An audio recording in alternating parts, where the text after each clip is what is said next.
In the summer of 1942, the war on the Eastern Front entered a brutal new phase. After failing to take Moscow the previous winter, Hitler launched a massive new offensive. The target was the southern Soviet Union, rich in oil and resources. At the center of this plan stood one city whose very name carried symbolic weight: Stalingrad. Capturing it would not only cut Soviet supply lines on the Volga River, but also deal a psychological blow to Joseph Stalin himself. By late August, the German Sixth Army under General Friedrich Paulus, supported by the 4th Panzer Army, reached the outskirts of Stalingrad. More than 270,000 German and Axis troops prepared for the assault. Opposing them was the Soviet 62nd Army under General Vasily Chuikov, a force battered by months of retreat and shortages. Yet, Stalin's infamous order number 227 had just been issued. Not one step back. Retreat was no longer an option. Soldiers knew that behind them stood blocking detachments ready to shoot anyone who tried to flee. On August 23, 1942, German aircraft unleashed one of the most devastating bombing raids of the war. Over 1,000 tons of explosives fell on the city in a single day. Wooden houses were incinerated, factories collapsed into twisted steel, and tens of thousands of civilians were killed. Survivors huddled in basements, while firestorms turned entire neighborhoods into infernos. Stalingrad was no longer a functioning city. It had become a smoldering battlefield. Despite the devastation, the Soviet High Command decided to defend every inch. Civilians who survived the bombing were put to work digging trenches, building barricades, and even arming themselves.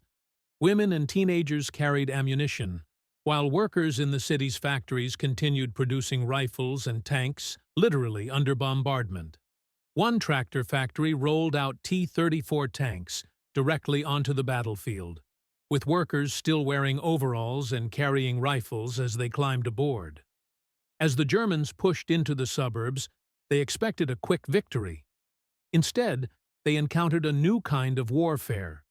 Every street, every courtyard, and every ruined building became a fortress. Soviet defenders fought room by room, floor by floor. Chuikov described his method as hugging the enemy, keeping Soviet positions so close to the Germans that artillery and airstrikes risked hitting their own troops. This erased the advantage of German firepower and forced brutal close-quarters combat. By September, the battle had already claimed tens of thousands of lives. The Volga River became both a lifeline and a graveyard. At night, small boats ferried reinforcements and supplies across the water, often under constant bombardment. Many never made it to the opposite bank. Still, every day, new waves of soldiers crossed into the burning ruins, knowing that survival was uncertain. The Battle of Stalingrad had begun, and neither side was willing to back down. What was meant to be a swift German victory was already turning into a war of attrition. For the soldiers entering the city, there would be no easy escape, only rubble, fire, and the unending roar of battle. By early September 1942, German forces pushed into the outskirts of Stalingrad. The Sixth Army, supported by Romanian, Hungarian, and Italian units, had already captured much of the surrounding steppe. But as they entered the city, the battlefield transformed into something they had not faced before. Stalingrad was no longer a city. It was a maze of rubble, steel, and fire. The Germans launched massive assaults on key districts: the industrial zone in the north, the city center, and the river crossings. The Luftwaffe still dominated the skies, bombing Soviet positions daily. Yet destruction worked against them. Streets clogged with debris prevented tanks from maneuvering. Snipers hid in shattered buildings, and basements became ambush sites. The Soviet 62nd Army, reinforced by elements of the 64th Army, turned every corner into a killing ground. One of the fiercest battles raged around the Mamayev Kurgan, a hill overlooking the city and the Volga. Whoever controlled this ground controlled artillery observation over Stalingrad. The hill changed hands repeatedly. German soldiers of the 295th Infantry Division stormed it with artillery support, only to be driven back by Soviet counterattacks. By mid-September, the soil of Mamayev Kurgan was so churned by shells that grass would not grow there for decades. In the city center, German infantry advanced toward the railway station and the Red October and Barricadi factories. Combat was measured not in kilometers, but in meters. Entire divisions fought for single buildings. One day's gain could be lost by nightfall.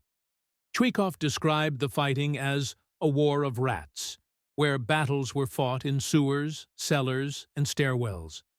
Grenades, bayonets, and even shovels became common weapons in the suffocating close quarters. The Germans relied on coordinated infantry, tank, and air support, but Chuikov's tactics neutralized much of this advantage. Soviet soldiers clung to German positions at such close range that calling in Stuka strikes became impossible. As the Germans advanced, their casualties mounted alarmingly. Despite these losses, Paulus believed he could still seize the city. On September 13th, he ordered a major assault into the heart of Stalingrad. The Germans reached the banks of the Volga in several places, threatening to cut Soviet forces in two. The situation was desperate. Supplies across the river were running thin, ammunition was scarce, and food was often nothing more than bread crusts or a handful of dried fish. Reinforcements ferried over the Volga often did not survive the crossing. Artillery and bombers turned the river into a killing zone. Still, the Soviets refused to break. Workers from the Red October factory fought with rifles, while production continued behind them. The city's defenders were a mix of hardened veterans, new recruits, and even civilians pressed into service. Each day they endured artillery barrages, yet each night more men crossed the Volga to replace the fallen. By late September, Stalingrad was a nightmare of dust, smoke, and corpses. Both armies were bleeding heavily, but Hitler demanded Paulus take the city at all costs. The battle that had begun as a calculated offensive was rapidly becoming a war of annihilation. By October 1942, the Battle of Stalingrad had reached its most savage stage. The Germans, determined to crush Soviet resistance, focused their assaults on the northern industrial districts. Here stood the Dzerzhinsky tractor factory, the Barricadi gun factory, and the Red October steel works, colossal complexes now reduced to burning ruins. Yet they were far more than factories. They had become fortresses, each building defended with fanatical determination. The fighting here was unlike anything in modern war. Soldiers battled across assembly lines and among half-finished tanks. In the tractor factory, Soviet defenders used machinery as barricades, welding steel plates into improvised bunkers. Tanks rolled out of workshops directly into combat, often with factory workers still inside. German infantry stormed these plants with flamethrowers and grenades, only to be ambushed from overhead cranes, cellars, and shattered walls. The Germans committed the elite 14th Panzer Corps and multiple infantry divisions to seize these strongholds. Yet Chuikov's 62nd Army clung on with grim resilience. At times, entire Soviet regiments were reduced to a few dozen men. But every attempt by the Germans to secure the factories was met with counterattacks that threw them back into the ruins. One of the bloodiest clashes occurred on October 14th, when Paulus ordered an all-out assault on the tractor factory. More than 1,000 German aircraft bombed the area, followed by waves of tanks and infantry. The 37th Guards Rifle Division, alongside factory workers turned fighters, resisted with everything they had. Hand-to-hand combat erupted inside workshops, where control of a single room might shift a dozen times in a day. By nightfall, the factory lay in ruins, but the Soviets still held pockets of resistance. The Barricadi gun factory soon witnessed the same carnage. German pioneers cleared rooms with explosives, while Soviet snipers stalked them from gantries above. Chuikov described the battle as a furnace consuming everything thrown into it.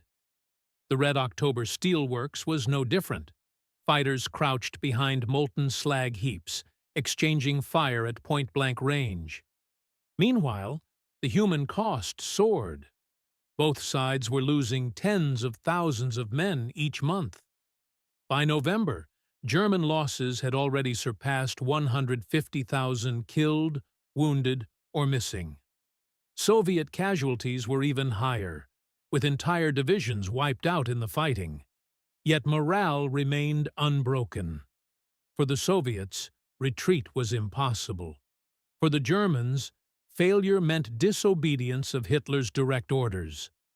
The Volga continued to serve as the city's lifeline. Under constant artillery fire, small barges carried ammunition, reinforcements, and food into the collapsing city.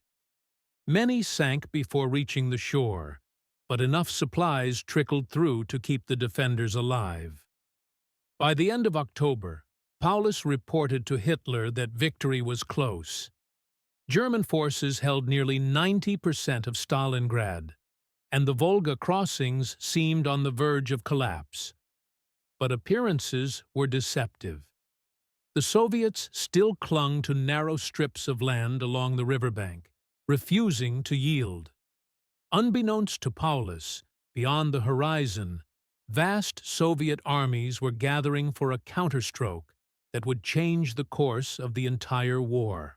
By mid-November 1942, the Germans believed victory in Stalingrad was only days away. Paulus's Sixth Army controlled almost the entire city, leaving the Soviets clinging to narrow strips of land along the Volga.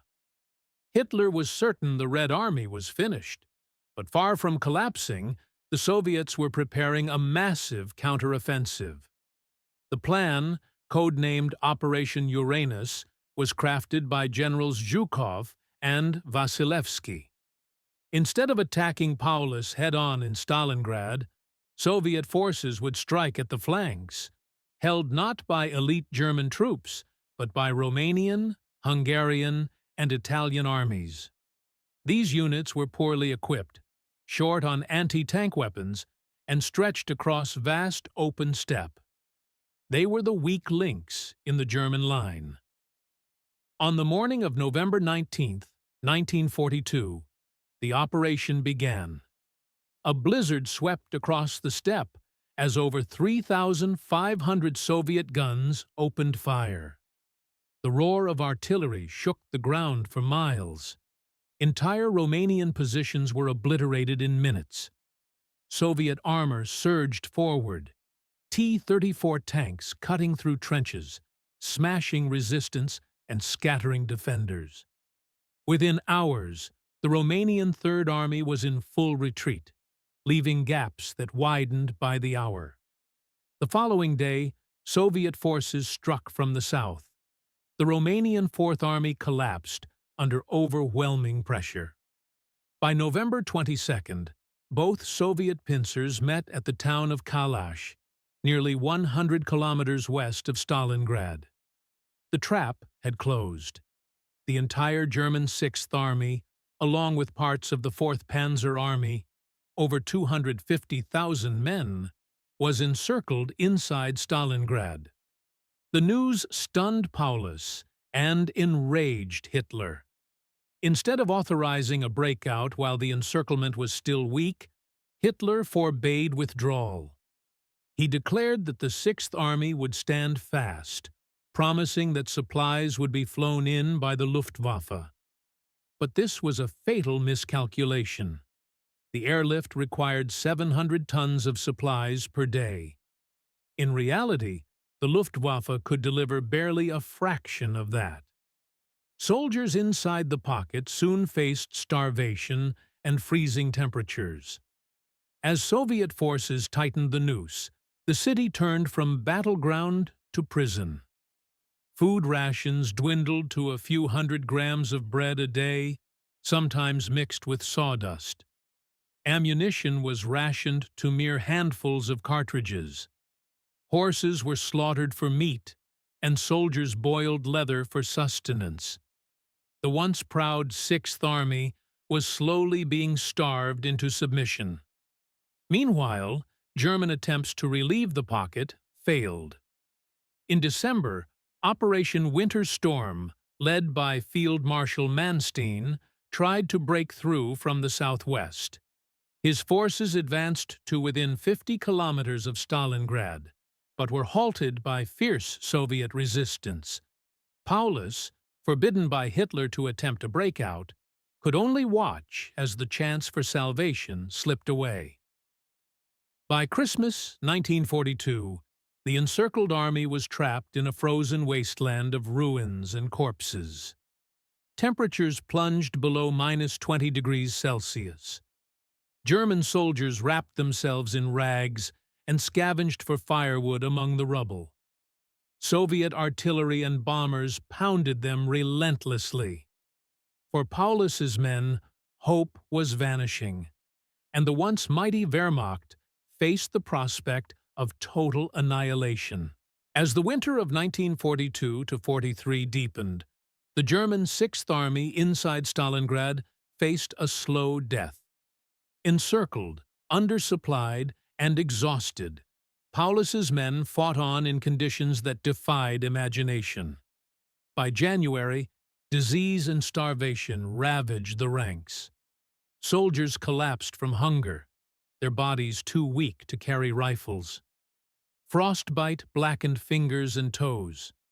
The once disciplined Wehrmacht had become an army of shadows, surviving in basements and cellars amid the ruins. The Soviets tightened their grip with relentless pressure.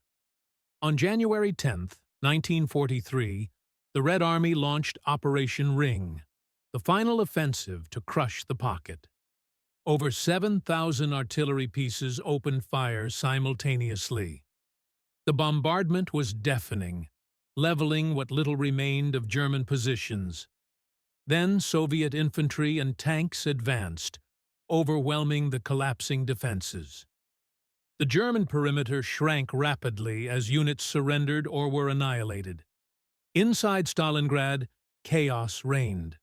Ammunition was gone, rations nearly non-existent. Reports tell of soldiers boiling wallpaper paste for food, while wounded men froze to death in unheated bunkers. Horses, dogs, and even dead bodies were scavenged for survival. Hospitals were overflowing, with no medicine or bandages left. Doctors performed amputations with saws, without anesthesia. Despite this, Hitler demanded Paulus hold out. On January 30th, the 10th anniversary of his rise to power, Hitler promoted Paulus to Field Marshal, the highest rank in the German army. It was a cruel gesture, for no German field marshal had ever surrendered. The message was clear. Paulus was expected to die in Stalingrad, but Paulus chose otherwise. On January 31st, 1943, Soviet forces overran his headquarters in the basement of the Univermag department store. Paulus was captured, haggard and broken. He became the first German field marshal in history to surrender. 2 days later, on February 2nd, the last pockets of resistance in northern Stalingrad collapsed. The battle was over. The scale of the catastrophe was staggering. Of the 250,000 Axis soldiers encircled, fewer than 91,000 were taken prisoner. The rest were killed in action, froze to death, or died of wounds and starvation. Of those captured, only about 5,000 would ever return to Germany after the war. Soviet losses were even higher.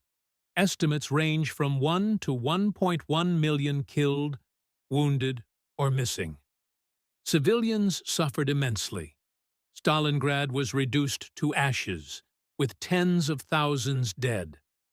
The victory was a turning point of the Second World War. For the first time, the German army had suffered a massive, undeniable defeat. Hitler's aura of invincibility was shattered, while Soviet morale soared. Stalingrad marked the beginning of a relentless Soviet advance westward that would ultimately end in Berlin in 1945. Yet beyond strategy and numbers, the battle left behind a haunting legacy. It was a place where human endurance reached its limits, where courage and suffering intertwined. Stalingrad became a symbol, not only of Soviet resilience, but of the terrible cost of modern war. The city on the Volga had been reduced to ruins, but its defense had changed the course of history.